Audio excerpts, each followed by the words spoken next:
2부 첫 번째 발표는 AI 확산, 전력화 가속화와 전력 안보를 둘러싼 공급망 환경 변화를 주제로 해주시겠습니다. 여러분 큰 박수 부탁드리겠습니다. 네, 안녕하세요. 소개받은 한양대 김진수입니다. 오늘 이렇게 뜻깊은 세미나에 초대해 주셔서 감사합니다. 항상 에너지경제연구원 세미나 오면 친정 온 것 같은 그런 안도감, 따뜻함이 있는 것 같습니다. 저는 AI로 인한 사실 이제 우리 이대현 실장님이 전력 안보를 이어서 말씀을 해주실 거기 때문에 어떠한 환경 변화가 있는지에 대해서 전반적으로 설명을 드려보도록 하겠습니다. 어제 AI 하시는 분들 그리고 산업 AX 하시는 분들하고 같이 세미나를 했었어요. 그리고 제가 가지고 있는 생각 중 일부가 그분들하고 그렇게 크게 어긋나지 않다 해서 조금 안도했는데요. 사실 지금 AI 혁명이라고 얘기하고 있지만 이게 하늘에서 떨어진 게 아닙니다. 우리 한 시계를 몇 년만, 한 7, 8년만 앞으로 돌아보면 그때 키워드가 뭐가 됐는지 혹시 기억나십니까? 4차 산업혁명이었습니다. 4차 산업혁명의 키워드는 AI, CBM이었고요. 그때 이미 AI라던가 IoT, 클라우드, 빅데이터 전부 다 얘기를 했었습니다. 근데 4차 산업혁명이 지금 도래했나요? 라고 하면 아직 4차 산업혁명 도래하지 않았습니다. 그때 추상적이었던 게 지금 AI를 통해서 현실로 들어오고 있는 상황이 이번 AI 혁명이고 4차 산업혁명이라고 우리가 불렀던 것이 실제로 실현되어가는 과정이다라고 생각이 됩니다. 그때 4차 산업혁명이 그런 개념적인 거에서 실제로 이어지지 않았던 큰 배경 중에 하나는 그 4차 산업혁명을 이네이블 할 수 있는 이네이블러가 없었는데 그게 AI가 들어왔고요. 또 하나는 그 4차 산업혁명 때 이야기했던 것들을 결국 돌리려면 사실 그 샘 알트만도 그렇고 AI 하시는 분들이 얘기하는 게 AI의 병목, 바틀렉이 어디냐라고 했을 때 다들 전기를 얘기합니다. 그래서 AI나 아니면 4차 산업혁명에 필요한 에너지 공급이 원활하지 않을 거다라는 얘기를 하고 있습니다. 그래서 그러한 전력 공급이나 에너지 공급이 뒷받침되고 있는 게 현재 AI 혁명이 벌어지고 있는 우리가 이끌어 나가고 있는 그런 변화를 목도하고 있는 것 같고요. 이 그림은 제가 작년부터 준비해서 이제 해외 학자들하고 같이 연구해서 발표한 논문에 수록한 그림인데 저는 이제 무게추를 조금 더 왼쪽에 갖다 놓긴 했습니다. 왼쪽에 있는 것들이 AI라던가 우리 데이터 센터 때문에 에너지 소비, 전력 소비가 늘어나게 되는 요인이고요.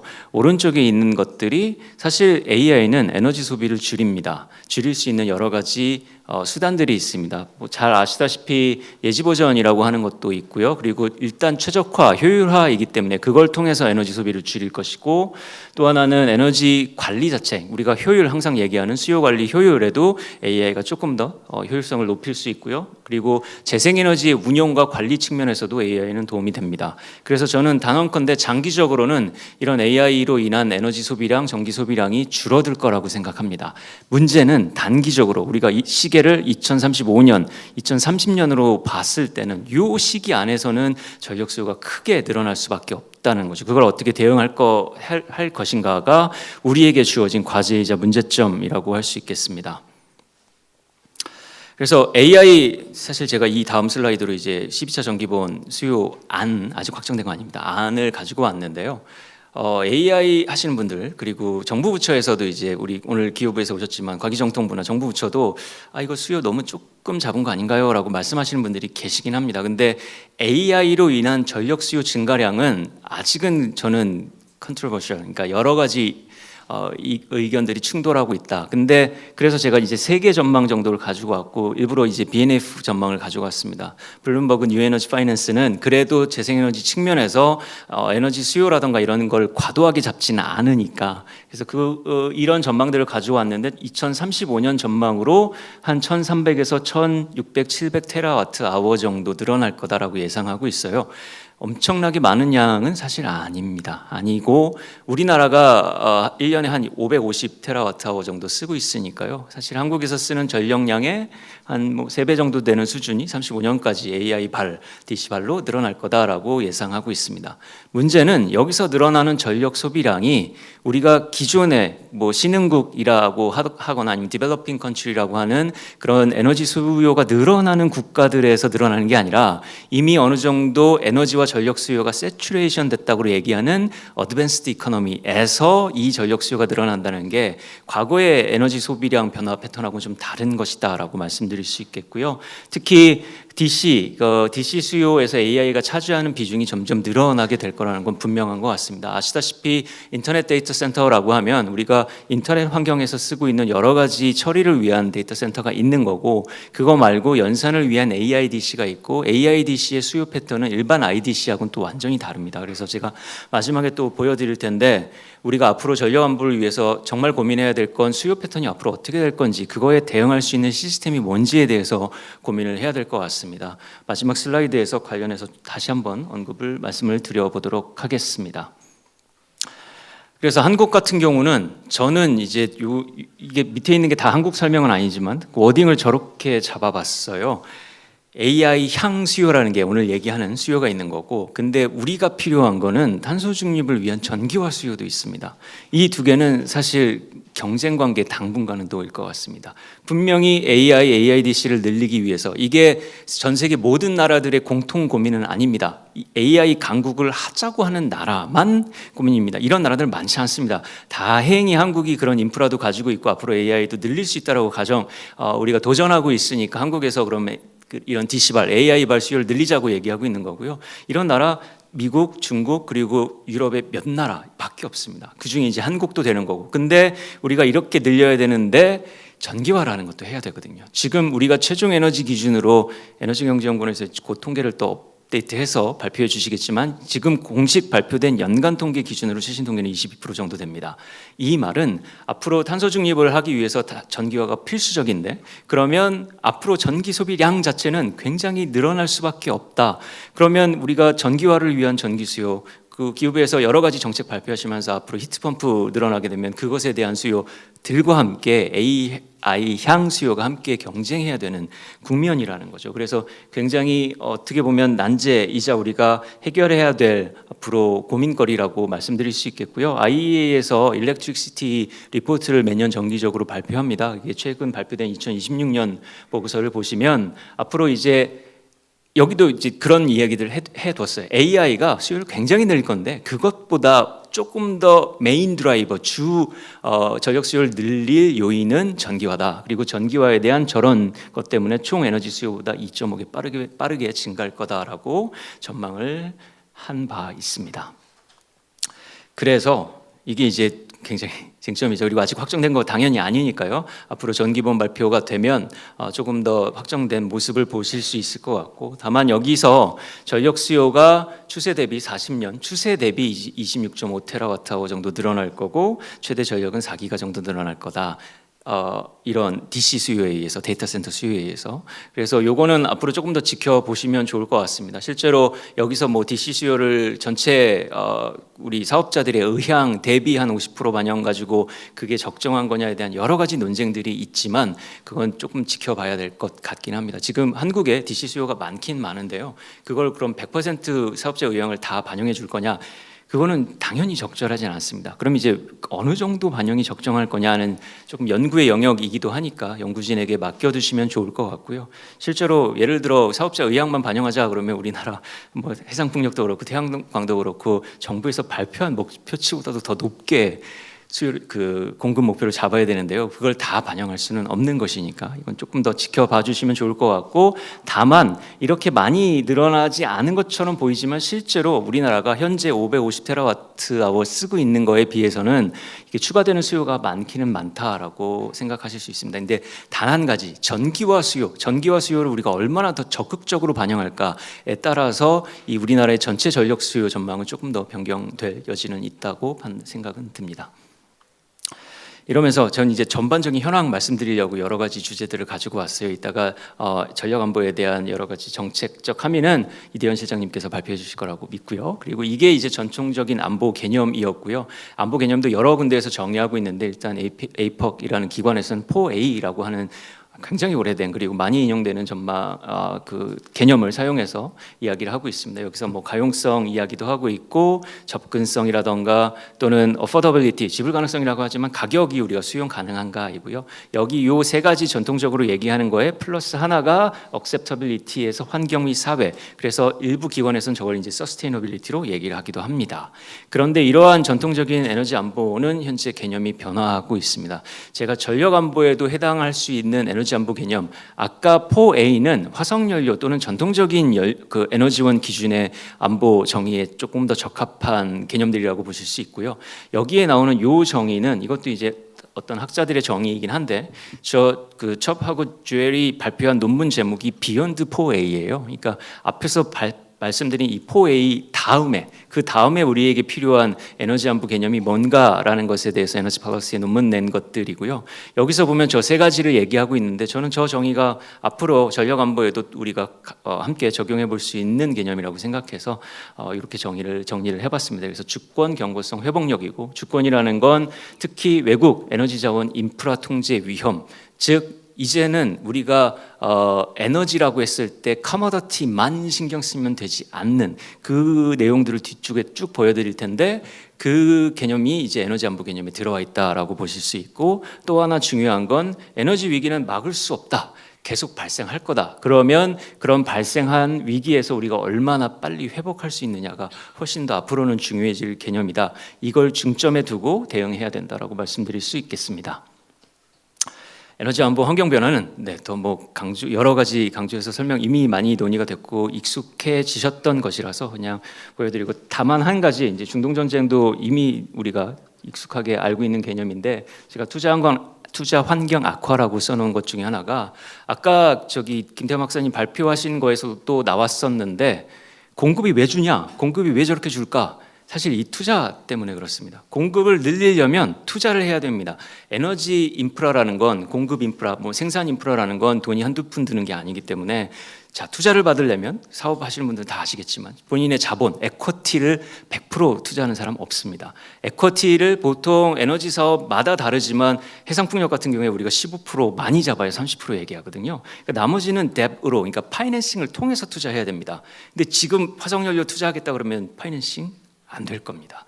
되기 굉장히 어렵습니다. 그렇게 해서 그런 투자 환경이 변해가고 있기 때문에 우리가 석유나 아니면 천연가스 공급을 앞으로 수요 어느 정도 유지가 되면 그거에 맞춰서 늘리자라고 했을 때 원활한 투자가 이루어지기 어려울 수 있다는 거죠. 그래서 그 인더스트리 섹터에 남아있는 멤버들만 좋아지는 상황으로 앞으로 흘러가게 될 가능성이 좀 많습니다. 그거 하나는 조금 강조해서 말씀드리고 싶어서 가지고 왔고요.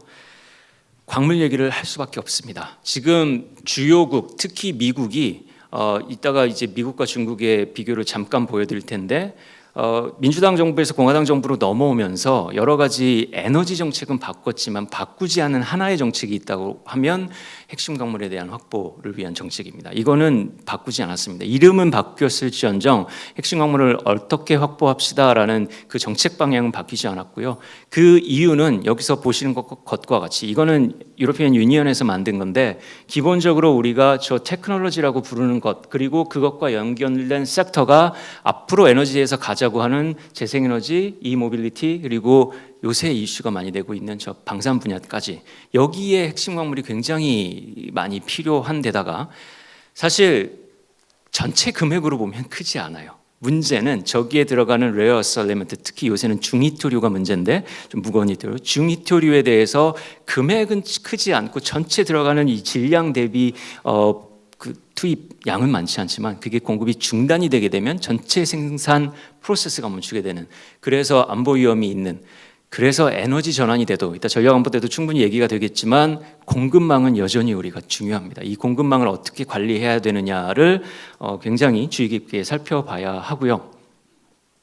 그래서 그러한 핵심 광물 안보를 우리가 강화하고자 하면 뭐 IEA에서 굳이 6개 우리가 이거 꼭 따를 필요는 없지만 IEA에서 바라볼 때는 레질리언트한 핵심 광물 공급망 그 시스템 구축하려면 6개 정도가 필요하지 않냐라고 얘기하고 있습니다. 그래서 우리 스트래티지 플랜 세우고 그거에 따라서 핵심 광물 목록 정의하고 한국이 다 하고 있습니다. 인터내셔널 이제 코디네이션 미케니즘이 좀 문제인데 저게 이제 미국 중심의 예전에는 MSP를 하다가 지금은 4G로 넘어왔고 요즘에 이제 쿼드 얘기도 들어보면 쿼드가 여러 가지 뭐 국방 방위 이런 쪽 얘기하다 거기서 얘기하고 있는 게 핵심 광물 그리고 오늘도 G7 논의에서 보면 핵심 광물 논의 의제를 올려서 하고 있습니다. 즉 그러한 주요국들이 핵심 광물에 대한 국제 공조 사실 국제 공조라고 얘기하지만 중국 외 공급망을 어떻게 확보할 것이냐에 대한 문제라고 말씀드릴 수 있겠습니다.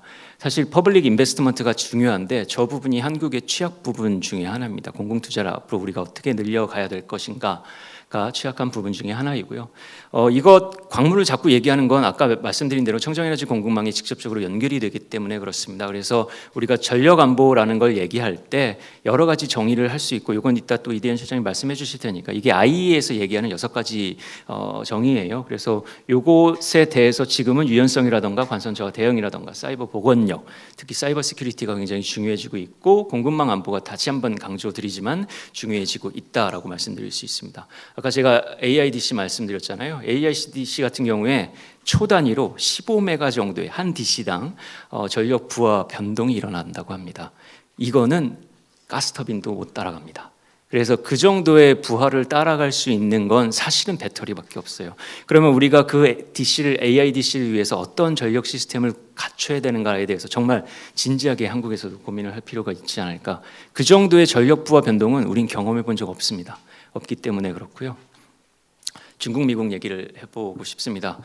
제가 이란 전쟁 때문에 우리 오늘 첫 번째 세션 우리 정영훈 교수님도 그렇고 여러 발표들을 많이 하고 다니실 텐데 저도 이란 전쟁 때문에 여러 가지 근데 지금 이란 전쟁에 앞서서 기본적으로 미국하고 중국의 에너지 패권 전쟁 미국이 패권국이고요. 지금 패권국이고 이러한 국제 글로벌 패권국 과거에 뭐 스페인이나 영국서부터 근데 에너지가 우리가 산업혁명 이후에 에너지가 중요해진 다음에 패권국은 미국이고 그래서 에너지 패권에 있어서는 지금까지 미국이 패권국이었습니다. 근데 앞으로도 패권국일 거냐에 대한 퀘스천 마크가 계속 생기는 거고 미국이 당연히 그걸 인지하고 있으니까 프로젝트 볼트를 위시한 여러 가지 정책들을 펼치고 있는 이유도 거기에 있습니다. 근데 지금 나타나고 있는 건 아이러니하게 화석연료의 미국 그리고 청정에너지의 중국입니다. 미국 같은 경우는 아시다시피 석유도 그렇고 천연가스도 그렇고 생산 1위입니다. 그리고 수출 1위 이번 이란 사태로 인해서 미국 수출량 아까 여러 논의들이 됐지만 유가가 많이 오르지 않은 이유 미국 수출량 늘었고요. 다른 비오펙 국가의 생산량도 늘었을 뿐더러 사실은 중국에서 수요 둔화 시킨 게 굉장히 큽니다. 그것 때문에 많이 오르지 않았는데 어찌 됐건 간에 미국은 패권국이고 중국이 생각보다 이제 석유 의존도가 높지는 않습니다. 근데 수입 의존도는 높아요. 75% 수입하고 있어서 중국도 어떻게 탈석유를 할까를 고민하고 있고 그게 중국의 전략은 사실은 재생에너지와 석탄입니다. 그 두 가지로 돌파해 보고자 하고 있는 나라가 중국이라고 말씀드릴 수 있겠습니다. 그리고 당연히 러시아 원유도 많이 수입하고 있고요. 실제로 왜 청정에너지 중국이냐 그러면 세계 신규 태양광 60% 풍력의 70%를 중국이 단독 설치했고 이 단독 설치하기 때문에 내수 시장이 엄청나게 굳건하죠. 그렇기 때문에 중국의 풍력 회사들 태양광 회사들이 전 세계의 밸류체인을 장악해 가고 있습니다. 이미 태양광은 장악했다라고 말씀드릴 수 있을 수준이고요. 뭐 풍력 같은 경우도 우리가 풍력 터빈하면 전통적인 강한 국들 그리고 강한 회사들이 있잖아요. 베스타스도 있고 GE-시멘스가 있는데 이미 중국의 터빈들이 가격 경쟁력은 월등하고요. 가격 경쟁력 말고 기술 경쟁력도 선진국하고 비견할 수 있는 수준으로 많이 올라왔다. 러닝 바이 두잉을 많이 했거든요. 그래서 중국이 청정에너지 중국으로 올라섰다라는 게 하나의 특징이고 이것보다 사실은 우리가 조금 더 고민되는 포인트는 이것입니다. 그래서 태양광 모듈 배터리 전기차 핵심 광물 우리가 최종 제품을 만들기 위한 중간 단계들 부품 소재 단에서 이미 중국 내지는 중국 국적의 회사들 이 장악을 하고 있는 이 현실을 앞으로 우리가 뭐 믿을 수 있는 국가면 여기서 이제 중국이 너무 못 믿는 국가라는 건 아니지만 그래도 의존할 수 있는 국가라면 의존할 수 있는 국가라도 이 정도 장악하면 안 된다고 할 거예요. 너무 한 나라로 치우쳐졌기 때문에 그렇지만 중국이 수출 통제를 이미 여러 번 활용했던 국가이고 저런 수출 통제라는 걸 일종의 말씀드릴 직영학 본인들의 지정학과 직영학 레버로 쓰고 있는 국가에게 이 정도 의존하고 있다는 건 리스크가 굉장히 높다라고 말씀드릴 수 있습니다. 그래서 저걸 탈피하기 위해서 주요국에서는 이러한 그 안보 전략을 쓰고 있고요. 미국 같은 경우는 화석연료 중심으로 에너지 도미넌스를 하고 있지만 아까 말씀드린 대로 기본적으로 핵심 광물에 대해서는 뭐 토론 때도 뭐 이슬기 박사님도 오시고 했으니까 굉장히 여러 전략들을 핵심 광물 확보. 그래서 아예 미국이 국방부 이름을 전쟁부로 바꾸겠다고 하고 그 국방부 전쟁부에서 광산 투자를 하고 LP 머티리얼이라는 회사를 국내 그 지분 자체를 정부가 가지고 투자를 하고 있는 그렇게 나가고 있는 나라가 미국이고요. 중국은 자급자족하면서 재생에너지 부분 중심으로 전략을 짜고 있고 뭐 일본은 하이브리드 실용주의 이유는 열심히 하고 있는데 미안한 얘기지만 잘하고 있는지는 그러니까 효과적으로 잘하는지는 좀 따져봐야 될 것 같습니다. 그리고 영국 같은 경우도 지금 브렉시트 이후에 다시 가입하겠다 여러 가지를 이야기하고 있는 상황이고요. 그래서 뭐 뻔한 얘기입니다. 우리가 이게 필요하다라고 말씀드리고 싶은데요. 제가 어제 세미나에서 조금 생각을 많이 하게 됐던 게 제가 에너지 정책 하고 있으니까 그리고 전력 시장 정책할 때는 앞으로 전력 시장의 구조 개편이라는 게 필요하고 한국이 굉장히 레귤레이티드 마켓인데 어떻게 앞으로 디레귤레이트 마켓으로 향해 갈까를 정책적으로 고민하고 있었는데 어제 우드맥의 그 크리스 사이프 부회장이란 분이 와서 미국의 현재 레슨, 미국이 열심히 AI 정책 쓰면서 DC 거기에 전력 공급을 하기 위한 여러 고민을 하면서의 본인들의 레슨은 vertically integrated, regulated 마켓이 답이다라는 말씀을 하셨어요. 고민되는 부분이더라고요. 그래서 AI의 성공을 위해서는 그 중간점 어떠한 점이 적절한가 사실 아시다시피 한국은 지금 약간의 디레귤레이션을 했지만 레귤레이티드 마켓이고 그리고 버티컬리 인티그레이티드도 끊어놨지만 지금 공기업 발전 공기업 통합도 얘기하고 있는 상황이라서 당분간은 그래야 되나라는 일종의 고민을 했습니다. 그 얘기를 드리는 이유는 사실 전력안보 개념 재정립 정교한 대응 전략을 짜려면 아까 말씀드린 대로 마켓 중심으로 가면 어쩔 수 없습니다. 시장의 체제를 맡겨놔야 되는 것이기 때문에 그게 아니라 우리가 대응 전략을 국가 주도로 또는 우리가 어떤 전략을 가지고 해야 된다라고 하면 아까 말씀드린 대로 인티그레이션, 레귤레이션이 필요하기 때문에 그런 것이라 좀 고민 우리가 함께 생각해 볼 여지가 있어서 추가로 말씀을 드려봤습니다. 이상입니다. 감사합니다.